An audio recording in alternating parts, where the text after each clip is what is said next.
오늘은 블라인드 미팅, 바이올레이션 리스트 이런 내용으로 좀 살펴보도록 하겠습니다.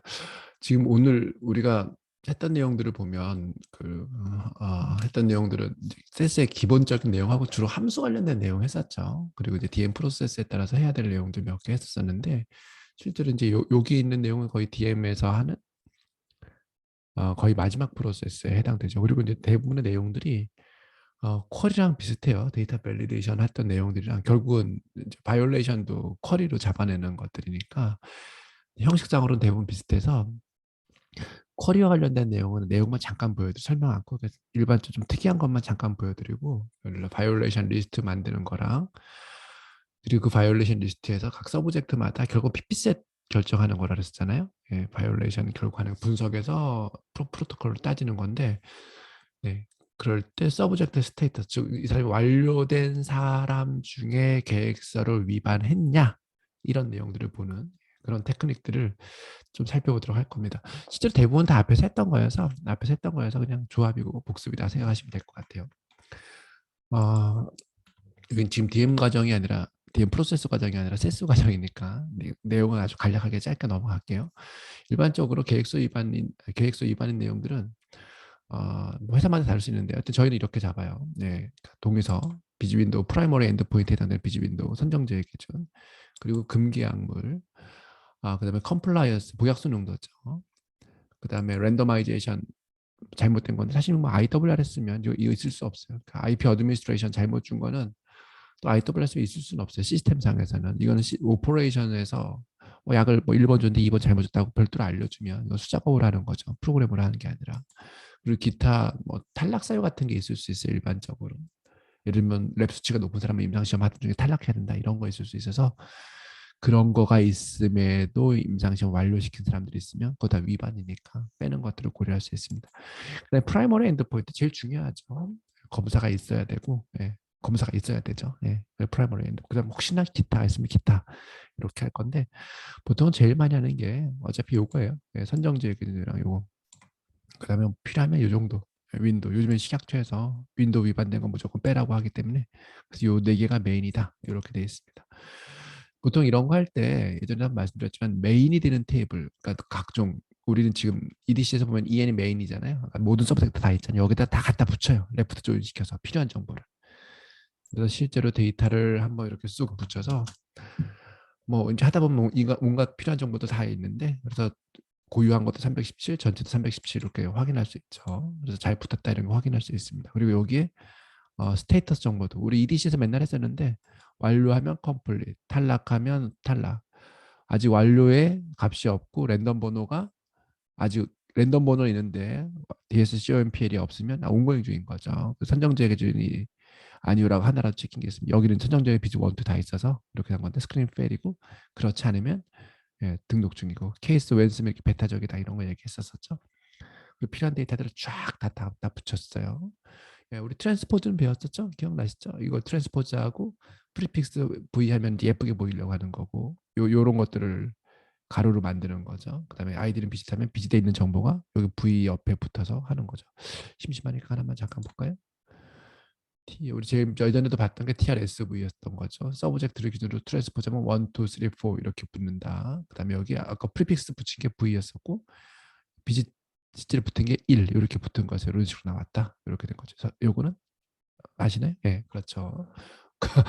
그렇죠. 뭐가 그렇죠? 예, 그렇죠. 언스케줄 비짓이었던 거죠. 그래서 쫙 붙여요. 그래서 이거 하는 방식은 이제 여러 개가 있는데 일반적으로 PD 코드 아까 우리가 이제 PD 코드 이렇게 했었잖아요. 여기서 011의 첫 번째 거, 01의 첫 번째 거 뭐 이런 식으로 붙이는 거죠. 예를 들면 여기 011 하면 여기 동의서였잖아요. 사실 시스템 쓰면 동의서가 잘못될 일 없죠. 네.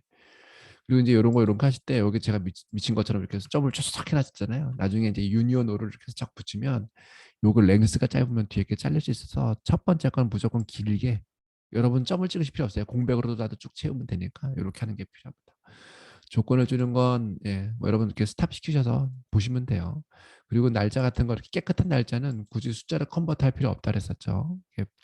딱 날짜가 그냥 문자로도 비교해도 YMMPD 형태로 딱 깨끗하니까 크다 작다 이렇게 확인할 수 있습니다. 동의서가 없거나 동의서가 비즈원 이전이어야 되는데 더 큰 값일 때 이렇게 퀄이 나는 거 있었고 02가 아까 비즈 윈도우였었잖아요.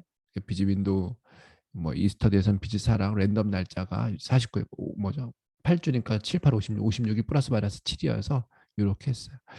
매크로 나중에 배울 거긴 한데 잠깐 틈을 내서 보면 여기 n 데이트 하면 숫자를 데이트를 뉴메릭으로 바꿔라라고 제가 임의로 유저가 만든 거였어요. 그래서 input ymtd 이렇게 됐는데 이렇게 쓰면 그러니까 v4를 인풋해서 ymtd로 바꿔라 이렇게 쓸 수 있는 약속인 건데 이렇게 쓰면 비교적 좀 짧게 할 수 있죠. 그래서 이렇게 한 겁니다. 완료인데 요거가 49에서 63이 아닌 거 이런 테크닉 많이 쓰니까 참고하시면 되고 뭐 연령, 예, 연령도 뭐 40세 미만 이렇게 돼 있으면 40세보다 크지 않다. 요거 이렇게 요런 반드시 미만이라고 고르는 것보다 커야만 되는데 그게 아닌 경우 하는 게 더 로버스트 강력한 형태예요.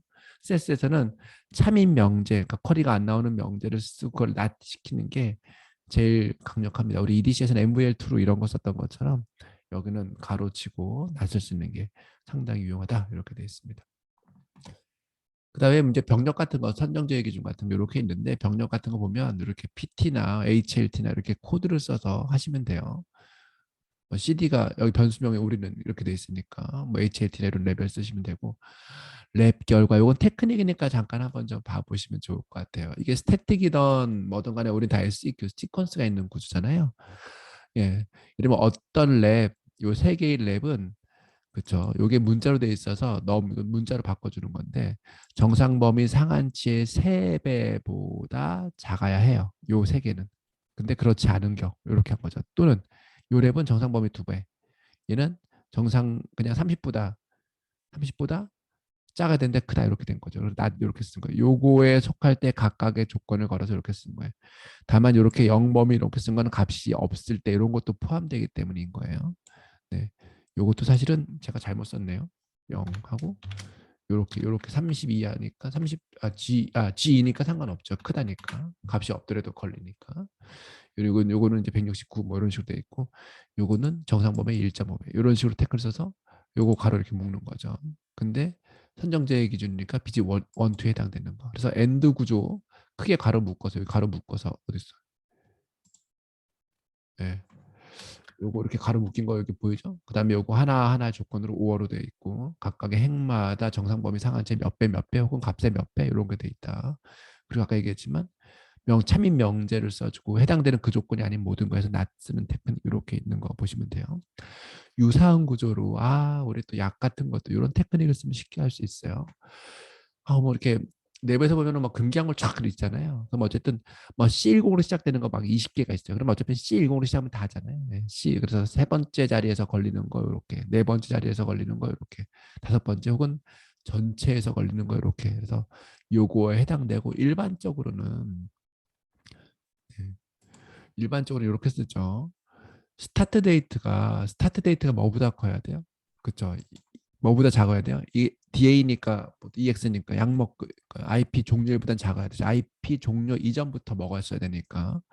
그리고 엔드 데이트는 비즈 1보다는 커야 되죠. 그러니까 양먹기 우리 IP 투여 기간 이전부터였으니까. 혹은 엔드 데이트가 없을 수 있죠. CMING가 지속이면.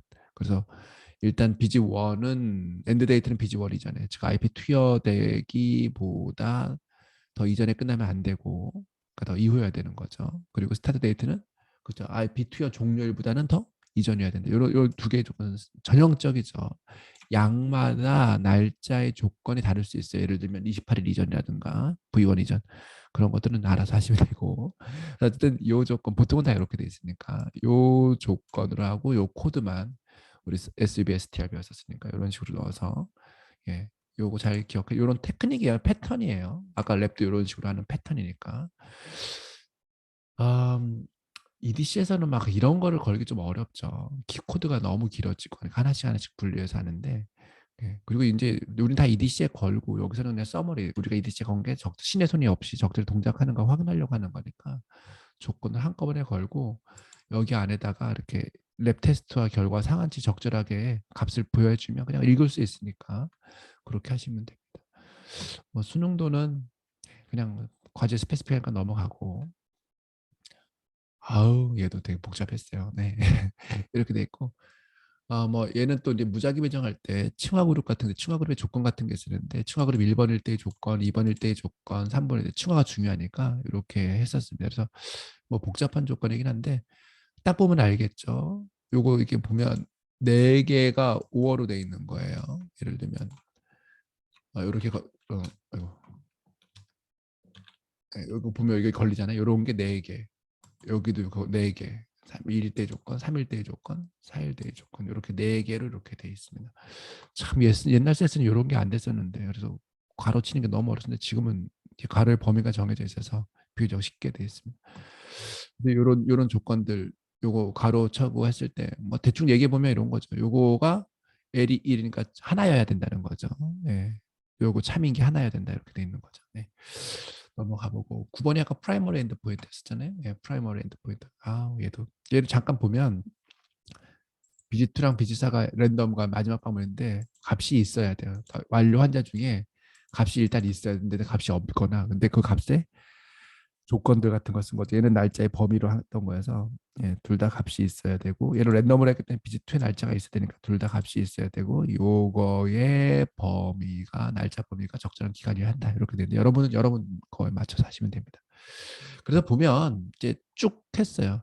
근데 저는 이제 교육 때문에 오늘은 교육 때문에 이 데이터셋을 그대로 활용했지만 이거 다 유니온으로 해서 이렇게 제가 PDO라는 걸 만들었는데 실제로는 이걸 그대로 보통 쓰지 않아요. 이걸 해서 우리 EDC에서 보면 그렇죠. EDC에서 보면 아, 네. 이렇게 PD 리스트 결국은 대부분 다 PD 리스트에 있어요. 어디 갔어? 예, 여기 여기 있죠. 예. 저기 다 PD 리스트에 있잖아요. 우리 다 프로그램 짜놓으니까. 예, PD 리스트에 있는 것 중에 메이저에 이제 다뭐 CRA 분이나 뭐 합의해서 이렇게 메이저라고 쓰죠. 메이저 마이너. 그래서 이렇게 메이저라고 돼 있는 거랑 돼 있는 거랑 우리가 짠 요 코드랑 보통 일치하는지 확인한 더블 체크 이게 계획서 위반이 워낙 중요하니까 중간에 날아가거나 뭐 잘못된 게 있는지 더블 체크하려는 목적으로 하는 거고요. 결국은 이렇게 나와 있는 거에서 요 엑셀로 다운받아서 다운받아서 사실은 이제 아까 시스템에 있는 것뿐만 아니라 CRA가 쓴 것도 있기 때문에 네, 그래서 여기 이제 요 시스템에는 어디 갔어? 예. 아이고, 네. 아까 요 매뉴얼로 쓴 것들도 다 포함돼서 여기 넣어서 요거 리스트를 뽑아서 요걸 엑셀을 불러오게 한 다음에 불러오게 한 다음에 여기에도 보면 카테고리가 있으니까 여기도 보면 이렇게 코드가 있잖아요. 결국 요 코드의 값을 이렇게 불러오는 거죠. 지금은 위에서는 요거 PD 값, 요거에서 앞에 요거 두 자리, 세 자리의 값이 있어서 이렇게 했는데 요 엑셀을 불러와서 그렇게 하시면 됩니다. 그러니까 요거를 뽑아서 저 엑셀이랑 비교해 보고 맞다면 뭐 이 데이터셋을 그대로 써도 되고 아니면 엑셀을 불러와서 이런 식으로 정리하는 거죠. 바이올레이션 리스트를 좀 깔끔하게 정리하는 거죠. 네, 그래서 해당되는 건 이렇게 바이올레이션 리스트 이름을 쭉쭉쭉 주면 됩니다. 그래서 요것도 한번 제가 아까 좀 위에 건 실행시켜서 요것들을 실행시키면 이런 모양이 되는 거죠. 예. 그리고 최종적으로 이런 모양으로 바이올레이션 리스트 만드는 거죠. 블라인드 미팅 통해서 이거를 진짜로 위반으로 간주하자 이렇게 하는 거죠. 근데 예를 들면 이렇게 컴플리트인 것만 위반이겠죠, 그렇죠? 어차피 또 탈락인 것들은 임상시 완료사가 아니니까 PP세트 당연히 안 들어오니까 그렇게 해서 얘는 전체 리스트를 이렇게 세로 형태로 쭉 만든 거고요. 서브젝트 프로파일 같은 걸 보면 이렇게 돼. 이런 건 일반적인 테크닉이에요. 다 대부분 다 대동소이예요. 서브젝트 들어오고 스테이터스 뭐 완료냐 탈락이나 이런 거 돼 있고. 그러니까 얘는 서브젝트를 기준으로 한 줄 한 줄 보여주는 거예요. 그래서 서브쿼리 쓰면 서브젝트 아이디가 여기 바이올레이션 리스트 상에서 ICF의 위반에 해당되는 그 서브젝트 리스트에 해당되면 그런 거죠. 얘는 그러니까 아까 우리 메인 프롬 보면 메인에서 한 서브젝트가 한 줄씩 있는 거 있잖아요. 거기에서 이게 바이올레이션 리스트에서 ICF 해당되니 하면 1 아니면 0 이렇게 되는 거죠. 얘도 비즈 윈도우에 해당되면 1 아니면 0. 그러니까 각각의 서브젝트마다 어떠한 위반 사항에 해당되는가를 1, 0으로 표시하는 거예요. 그래서 요거는 이제 요거 새로 생성된 변수니까 완료이면서 요 calculated ICF 요 변수 이게 가로니까 1, 0으로 반환되잖아요. 그래 다 더해요. 그런데 값이 0이에요. 그러면 뭐예요? 위반 사항이 하나도 없으니까 뭐다? PP셋에 포함된다? 그렇다. Y. 그렇지 않으면 No. 이거를 PP셋으로 정의하자 이렇게 해놓은 거예요. 예, PP가 퍼 프로토콜 셋이잖아요. 예, 그러니까 이런 계획서 위반 사항이 하나도 없는 거 할 때 쓰는 테크닉이 가로 써서 그냥 일령으로 하고 일령을 다 더했을 때 이 0이 나온 건 하나도 위반 사항이 없다는 거니까 요런 구조 되는 거죠. 그다음에 파스나 세이프티 셋 같은 것도 쓰잖아요. 그러니까 저는 임의로 여기서 파스는 분석 가능한 거니까 IP 투여 전에 검사가 한 번이라도 있었던 사람들 그냥 그거 정의한 거예요. 얘는 센트럴 랩이어서 BGD 2, 3, 4에서 그 LBDTC를 카운터했을 때 2개 이상인 사람을 그냥 예, 그러니까 투여 전후에 있다 가정한 거예요. 그럴 때 거기 아이디에 속한 사람을 Y 아니면 No 이렇게 한 거예요. 서브젝트 기준. 이런 테크닉 같은 거 잘 쓰시면 좋아요. 어떤 서브젝트가 어떤 조건에 해당된다 할 때 이런 거 써서 그래서 1, 0으로 표시하고 혹은 여기는 YN으로 표시했죠. 그다음에 이거는 IP 투여를 했으면 그냥 Y 아니면 No 예, 요렇게 한 거예요. 그래서 세이프티 셋 이렇게 한 거예요. 그리고 이거 보면 예, 요거 아까 여기 위에 서브젝트 요거거든요. 서브젝트 프로파일에서 전체 사람은 토탈 등록된 사람인 거죠. 그다음에 스테이터스가 여기 아까 여기 했었으니까 스테이터스 컴플릿이면 이제 컴플릿, 온고이면 온고잉. 그래서 PPS가 Y면 PPS 이렇게 해서 몇 명인지 한번 확인해 보려고 하는 거예요. 네, 이렇게 해서 보니까 지금 전체 뭐 317, 200이 이런 식으로 뭐 분석금 몇 명 이렇게 할 수 있고 데이터셋을 보니까 네, 이렇게 돼 있는 거죠. 그래서 이 서브젝트마다 예, 요 어떤 걸로 연 PP 되는데 얘는 no 이렇게 돼 있잖아요. 여기 컴플릿인데 no 되는데 여기 no 돼 있는데 그 사유가 yes였군요. 예, 컴플릿인데 no 된 거 이렇게 없네요. 네, 찾아봐야 되는데. 네, 어쨌든 여기 요런 거 이렇게 있죠. 여기 컴플릿인데 요 사유, 컴플라이언스가 떨어져서 노다 이런 거 이렇게 볼 수 있게 되어 있습니다. 그래서 오늘은 이제 블라인드 미팅에 대해서 해봤어요. 그래서 something new는 없고, something new는 없고, 예, PD에 우리 EDC의 PD에 세팅한 내용들을 더블 체크하기 위한 프로세스다 돼 있고 기본적으로 이렇게 쿼리랑 똑같은 패턴으로 돼 있으니까 예, 그렇게 하시면 되고 몇 개 중요한 거는 제가 정지화면으로 보여드렸으니까 정지화면 시키신 다음에 잘 파악하시고 요거 합치는 것들은 실제로는 우리 위에 있는 데이터셋으로만 하는 게 아니라 매뉴얼 리뷰 같은 거 살짝 일부 필요해서 우리가 지금 쓰는 테크닉은 저렇게 확인된 내용들을 여기에 PD에 다 매뉴얼로 입력해서 다 메이저로 만들어서 예, 그리고 오퍼레이션에서 준 그 내용까지 합쳐서 여기 엑셀로 출력한 다음에 사실 여기 엑셀로 불러온 거를 이렇게 다시 바꾸는 작업을 한다. 예, 그렇게 말씀드렸어요. 그다음에 요거는 바이올레이션 리스트지만 요거는 서브젝트 기준으로 어떤 바이올레이션 리스트에 해당되는지 하는 테크닉이었어요. 서브젝트 인 써서 위반 사항에 해당되는 조건에 해당되는 서브젝트는 1, 0으로 표시했었고 그런 것들이 PPS랑 파스랑 사스 할 때, 세이프티 셋 할 때 해당되는 조건 테크닉 같은 거 보여드렸습니다. 잘 이해하셨으리라 생각되고요. 건승을 기원합니다. 마치도록 하겠습니다.